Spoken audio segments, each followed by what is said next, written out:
Hey guys, it's Live with Andrew Brown. I'm here with Barbara Chandler. Hi. She is manager of the Hannibal Square Heritage Center, and we're gonna play a little game of this or that. You didn't know about this part, I did you? did not. Okay, here we go. So this or that, it's two things, so you have to pick one or the other. Okay. Okay. First one. Heels or flats? Heels. You have on a pair of heels right now? Definitely heels. Okay, pantsuit or a dress? A dress. Really? Yes. You like a dress? Yes. Very feminine. It's very flattering, and it's transitional. Okay, countryside or city life? Believe it or not, countryside. I can see that. I like it quiet. I love the outdoors. I love to see greenery and woods. Definitely countryside. Okay, home cooked meal or drive-through? Home cooked meals.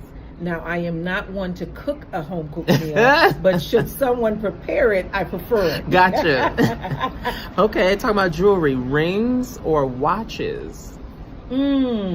I'm a pearl girl, so definitely a nice pearl ring. Okay. If the watch can come in all pearls, I'll take that. Really? But I'll take a nice ring. Nice ring. Okay, umbrella or a poncho?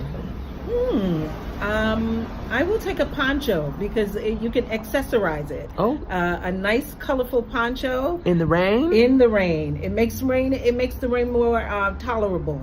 Yeah. I'd be too concerned about getting my stuff wet. That's why the poncho has to have a hood. Yes. Okay, Yes. cell phone or a landline? This is a good one because when cell phones came, when they became more affordable, I resisted because everyone has immediate access to you. That's true. So I'll take a landline nowadays. I'll take a landline. Catch me when I'm home. Yeah. Okay. I think I know the answer to this one. St. Thomas or St. Lucia? Oh, wow. It would definitely be St. Thomas. That's where a lot of my family still lives there. My older sister, a lot of cousins, and I know how to get to a few of the beaches on my own. Okay, painting or photographs? Painting. That's an art. Yeah, definitely painting. Colors, working in colors, and letting being intuitive, letting the colors guide me, and just being abstract in it. I don't have to think about it. I just get to play in it, and it's very relaxing. Okay, breakfast or lunch? Breakfast. And I'll tell you why. I think some of my favorite foods are at breakfast, where you can have fruit, pancakes, oatmeal, and it tends to be easier to prepare and sometimes less expensive. By lunchtime, you have so many choices, it can become overwhelming. That's true. Okay, sports car or a truck? A sports car. I'm a Porsche girl, and not the Porsche with the 4 doors. The little coupe. Yeah.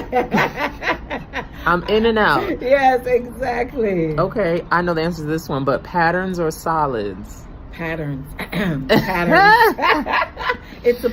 They're fun. They're playful.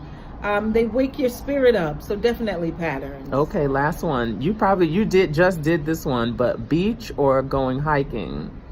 Wow. I'm an outdoors girl, but I do love the beach. The beach is where I can decompress, get into the water and be childlike, be very playful. As much as I love the outdoors, hiking is great, but in the beach is where I can just kind of let it all go. Yeah. Thanks for playing. Hey guys, welcome back.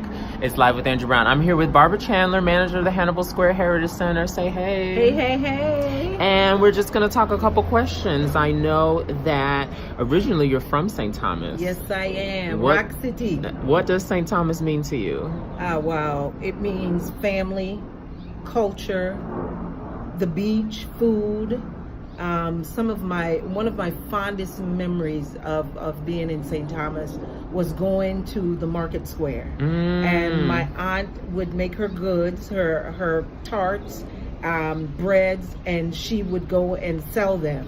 And that's where I learned commerce. You go to the market, you sell your stuff, and you get your money. That's it. So when I think of the islands, I think of culture, music, people being everywhere, and commerce, the business exchange. Yeah. So and it's a fast pace. A lot of people think in the islands it's slow, but it is fast. They do move fast. They do, and they talk fast. They move do. Fast. You have to get in and get out. Yeah. So I remember my grandmother, when I was older, I found out my grandmother was a baker.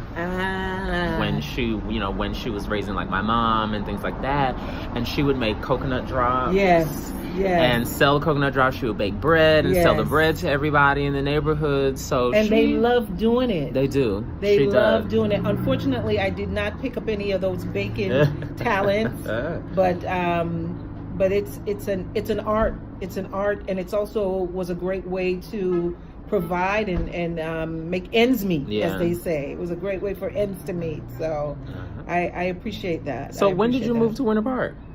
We came here to Winter Park. My oldest son graduated. We were living in West Orlando. My oldest son, Antonio, graduated school. This was 2007.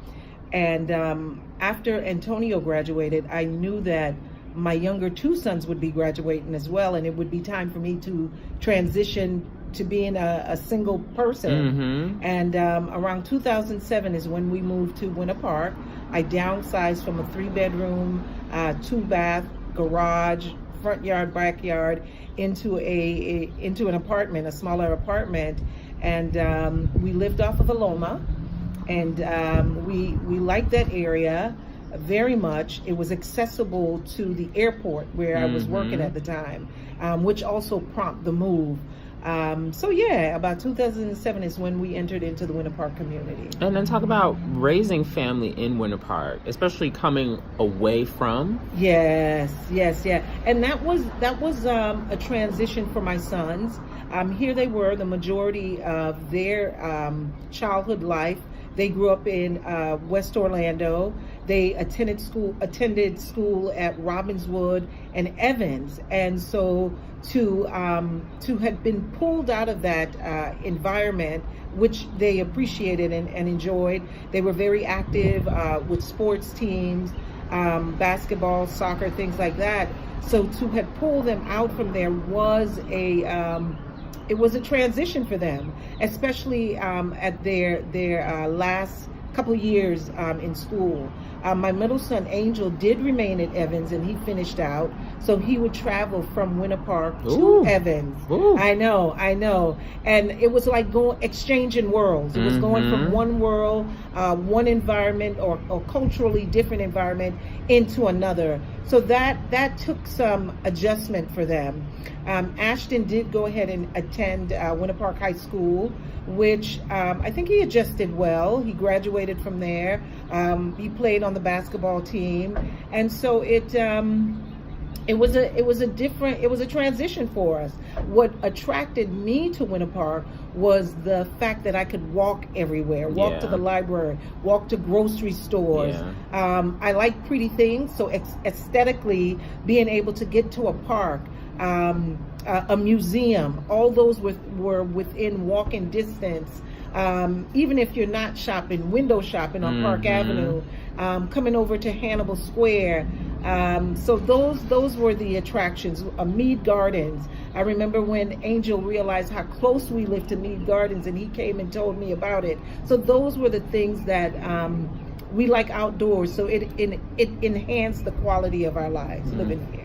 And then, so early this year, you ran for public office. I did. We did a couple interviews about that, walking through Winter Park. Talk about running for public office. What did it teach you? Wow. A whole lot. In reference to, it's one thing when you're working and serving in a community and you decide to do something like run for public office. Some people are going to be happy that you did it, and some people are going to support you in that endeavor, and some may not, but it's okay. What I learned was definitely resilience. I think that a lot of my opponents, what do you call them? The team members of my opponents, I think a lot of them thought that I would concede, and I did not. I had no reason to concede because I was very clear why I was running for access and representation for a community that has long been without it, and is so deserving and so worthy, and is in a great asset to the entire Winter Park community. I learned myself better. I learned strengths about myself. I thought I worked under pressure well, but I realized I really do work under pressure well. And I was up for the challenge. I was up. You always having a background in direct community service. This was another way for me to show how much involved and being involved in the community, how important that is. We'll be right back. Welcome back to Live with Andrew Brown. We're still here with Barbara Chandler. Hey, I'm still here. And talking about Winter Park, you brought your boys here right when they were in high school. What do you hope for Winter Park in the next 5 years? Wow. What I hope for Winter Park is that you see more of a affordable housing for everyone. And I say that as to say, without that, you're not going to see you're not going to see families, because families won't be able to move here. They won't be able to afford it. A school, one of our community residents who's very active, one of the things that she's working on is to bring a school to Hannibal Square. We all know that having a community school is a great way to bring families into the area. It's walkability. We want to see adequate representation in leadership. We want to see diversity in Winter Park. That's so important. It's so important. Winter Park is a progressive city. It's a liberal city, and so therefore the community and the leadership has to be reflective of that. So that's one of the things I hope to see really soon, is a leadership within the different organizations, the governmental structures, the nonprofits, that we begin to see more people of color in leadership roles. I think that's essential.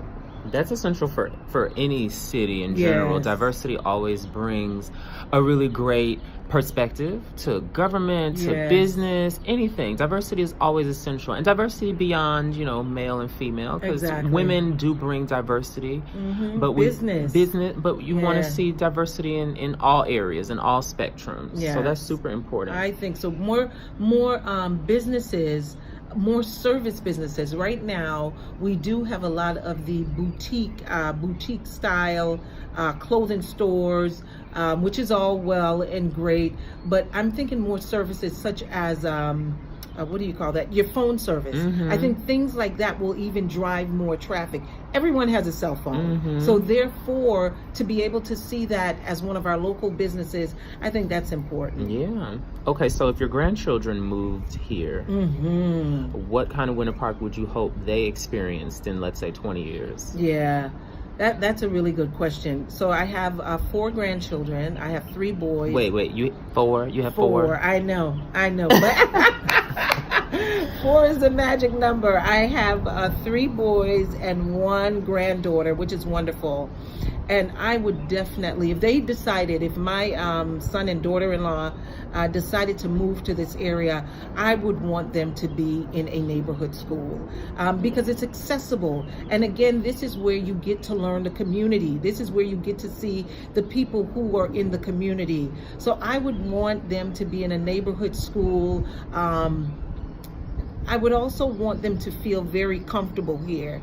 Any place that they may go into, any restaurant or any stores that patronize in any stores, that they feel welcome and accepted. So those are things. I think Winter Park does a great job in. We attended the Earth Day over the weekend, in the type of festivities and activities that they bring. So I think that's great to continue. And again, seeing diversity in those places as well. We did it in Shady Park, or it was held in Shady Park this year, and I really appreciate it. I like sustainability. I think it's very important, and having those programs being in more inclusive, I think that's what we can hope to see and wish for. Okay. And then, so at the Hannibal Square Heritage Center, you do a lot of programming in conjunction with Creole D School of Art. That's correct. At the end of the month, you're doing the Folk and Urban Art Festival. That is correct. Talk about that. That is correct. I get excited. The Hannibal Square Heritage Center Folk and Urban Art Festival, which is a very long title. This is our 10th year. Awesome. I have coordinated this festival. In the beginning, we were just considering it the Folk Festival. But what I started to realize that Central Florida has a lot of emerging artists that not necessarily did they want to go under that umbrella of folk. Okay. So I think by the second or third festival, we realized, okay, we need to include the word urban. What you can expect to see when you come here is a collage of culture. We have African drum and dance. We have Lily and David Penaflor who do the Aztec creation, and then the kids come down and they do the Aztec parade. Okay. You can expect to see Central Florida's local artisans, whether they're paintings, whether they are crochet. You can expect to see what Central Florida has to offer from an artistic standpoint. The entertainment. Our entertainment over the last 10 years is said to be one of the best festivals that has great entertainment, and I pride us on being able to use local artists, local talent. And so this year you can expect to see the Aztec parade again. The porch dogs are going to be here. Okay. We're going to have African drumming. I want to believe Lubamba style entertainment, and that's a big treat when we can get Lubamba to come to Hannibal Square. And I'm working on a few other things. There's one organization that reached out to me, and I can't. They may be a Greek performance, but don't quote me. I may be getting my cultures mixed up. That's all right. But yeah, so you can expect to have a fun day. It's family friendly. It's pet friendly. It's completely free. It's free? It's free. The free is the word. All the activities for the children will be free. We have the hands-on activities for the children that they are able to make art projects. So we want you to come out. And again, you are able to tour the Heritage Center as well, see the permanent collection, see our visit and exhibit, and just make it a family-friendly day. Visit this beautiful porch that we're sitting on right now. So come out. It's a great community event. So definitely you want to be here April the 27th from 10 to 4. That's awesome. Hey guys, we'll be right back. Hey guys, welcome back to Live with Andrew Brown. We're still here with Barbara Chandler, and she was talking to me during the break about the Sage Project here at the Hannibal Square Heritage Center. Talk about that, because this is phase 2, you were telling me? Yes. So the Sage Project, the Sage Project is our homegrown exhibition. And this is the work of documentary photographer Peter Schreier, who is also the founder of the Heritage Center and executive director of Creole D School of Art. You have Fairlyn Livingston, who's the chief historian, born and raised in Hannibal Square, and Mary Daniels, community historian, strong leader, advocate of Hannibal Square as well. And so the Sage Project, we did the first rollout in 2012, and this is where elders in the community are selected just because of their sage, of their wisdom, and we want to honor them. And having the Sage Project is the way in which to do so. We find that a lot of these elders have wonderful stories, wonderful histories, that if we don't bring them in and have these interviews, they take these stories with them. So being able to do such a tremendous project like this, where we can honor the elders in our community, I think it's very prideful on behalf of them, as well as behalf of us as the Heritage Center. The exhibit right now is up, and it will be up until August, so you are able to stop in and see who these Sage residents were, what they have done over their lifespan, and it's a way to acknowledge the average person, stories of survivorship. The first African American fireman in Winter Park.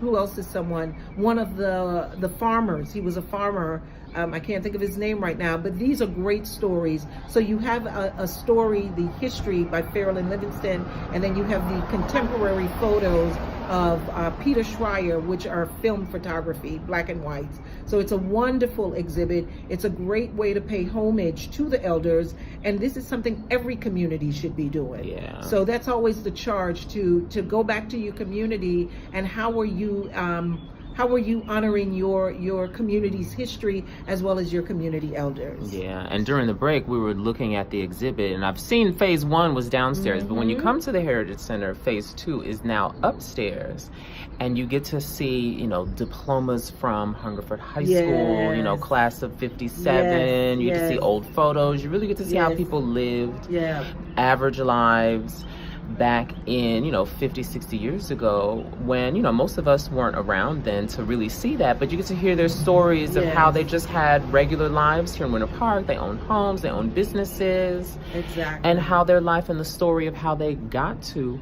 Winter Park was all about. Yes. What does Sage mean to the community? Wow. Sage, good question. So when we open Friday on the 12th, Sage is like a community reunion, y'all. Everybody comes out. And they come out because, once again, the history of Hannibal Square in that is so rich. And to see that the people in your community, whether they were your neighbors, your school teacher, a friend of your mother's, is being honored, that is something everybody wants to be a part of. We had over 300 people in attendance at the community center. Oh, wow. And if you know the size of the Heritage Center, you can only imagine what that was like. But the energy, the pride, the community pride that brings out families, friends of the Heritage Center, and people who may not have a direct relationship, but because this feels so familiar, they want to be a part of it. Yeah. And Hannibal Square is not a large, it's a great building, it's a 2-story building, but for 300 people. 3,000 square feet. That's a lot. That's a lot. That's a lot of people. All you could do was kind of standing room only. That's it. You get your refreshments, and you kind of held your space. We had live entertainment here. It's a family reunion for everyone. You don't have to be a family of any of the recipients. You fall in love with the project. You fall in love with the stories, because somewhere there's a common thread that leads back to your family or a relationship of some sort. So it's a wonderful project. And finally, what's next for Barbara Chandler? That is the question. That's the question. And because you have a lot of projects coming up, Folk and Urban Art Festival. You were telling me during the break, Juneteenth is coming up. Yeah. One of the things I am really, really happy about is that the African Culture School in Orlando, which is ran by Dr. Alicia Blackwell, they reached out to me, and they are honoring me for the 2019 Community Service Award. And it's that saying where, when your peers recognize you, that is the greatest honor. That's true. Yeah, right? It's a very grassroots organization. Her mission is to educate students. It's a Saturday school, and she educates students on the African principles. And she does different fundraisers throughout the year, and it helps to provide field trips back to Ghana. So, and I have attended a lot of those events that she that she sponsors, and so that's one of the things that's coming up. The Folk and Urban Festival, again, which I just love and enjoy being able to bring that to the community. Juneteenth, we've been doing Juneteenth now. This will be our 4th year doing it. This is a great collaboration with Winter Park Public Library, the Winter Park Community Center, and then some more other partners, in which we get to celebrate and acknowledge Juneteenth, and we're going to watch it grow bigger. So what's next on the horizon for me? And I too am trying to figure that out. My thing is to enjoy the ride. Yeah, that's really important. Right. That's what I want to do, is to be able to enjoy it. I still want to be as effective as I can within the community. We have started a PC, a political committee. It's the Coalition for Access and Representation. Okay. Myself and a few other of our community members, and basically we want to be able to participate, to be active participants in the local governance of Winter Park, to talk about the issues that a lot of people may be overlooking. And again, we all know in this day and age, diversity, inclusion, those things can get overlooked because a lot of times, if you're not impacted because you're an outsider or no one is saying anything, and a lot of times people say silence is consent. So we want to be able to address these things and bring people to a new consciousness. It's so funny that you talk about diversity and inclusion, because diversity is really just having a different group of people around. Inclusion is really bringing them into the conversation and saying, what do you think? I value your opinion. Let's talk about it. And not a lot of places talk about diversity and inclusion. Those two things are super important. Having another perspective. I always say, if we're not at the table of people of color, women, if we're not at the table and these people are not familiar with that dialogue, it easily gets overlooked. The values and concerns that we may have, they're not being presented. So inclusion is extremely important in a community of diverse people. That's so true. I know I said last question, but I do have one more. Okay. If you could tell Barbara Chandler something, go back in time 20 years ago and tell yourself something, what would you say? That's a good one. If I could have told myself something 20 years ago, gosh, what would that have been? To put you on the spot. Yes, you did. 20 years ago, what would have I take every opportunity, accept every invitation. Accept every invitation. Every invitation? Every invitation. Don't turn any invitation down.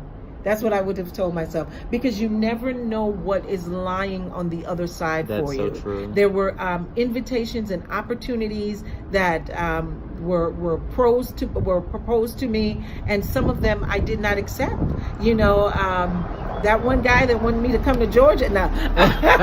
But living, I spent some time in Hawaii. I lived there for 3 years. Oh, wow. Yeah, in Honolulu. And I had the option in which to stay there. And because, I was this young, foolish girl, I left Hawaii, shaka bra. But accept every invitation. That's accept good advice. Accept every invitation. Show up. No matter what. No matter what. I don't care what your hair looks like. I don't care what you're feeling like. The day you don't feel like going, that's the day you're supposed to be there. That's the day you're supposed to be there. So that's what I would say. I would say. That's a word. Yeah. That's a word. That is it. Show up. Show up. That's right. Thanks, Barbara, so much. Thank you. Thank you. Thanks, guys.